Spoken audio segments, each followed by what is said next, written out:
going to begin revising our oral history anecdote. What I'd like you to do first is highlight your entire anecdote, which should be a paragraph or two. I want you to make sure you have used the correct format, the correct font and spacing. So I'm going to go up to font. I'm going to make sure Times New Roman is selected. I'm going to make sure I've selected 12-point font. And then I want to make sure I've selected double line spacing. So if I don't see the icon for line spacing up here, I'm going to click on More. And then I'm going to click on line spacing and make sure I've selected double. Okay, now that I have the correct format, I'm going to move on in the revision process.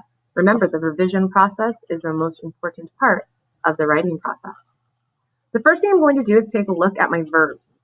I want to make sure that I have stayed consistent with my verb tense. And I want to make sure that all of my verbs are actually in past tense, because an anecdote is a story of something that has already happened. So all of my verbs should be in past tense. I want to make sure I have verb tense consistency. So the first thing I'm going to do is I'm going to highlight all of the verbs in my anecdote. I highlight different text by going up here to the A that says text color. I click on it and I click on highlight. Not text, but highlight. So what I want to do is my first verb is was. I want to highlight that. Go up here, click on highlight, and I want to highlight all my verbs in the same color. I'm going to highlight them in green. So I'm going to go through and I'm going to highlight each of my verbs in green. My next verb is new. I'm going to highlight that in green. My next verb is looked. I'm going to highlight that in green.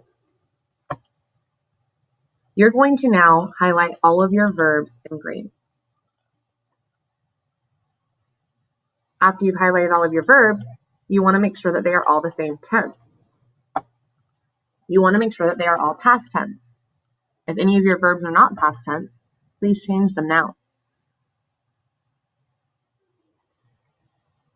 After I've made sure that all of my verbs are in the same tense, I then want to make sure that I've used vivid verbs.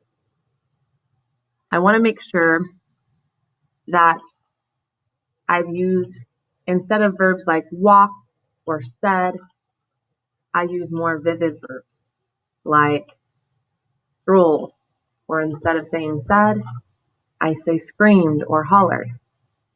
Please go back now and make sure that you use vivid verbs.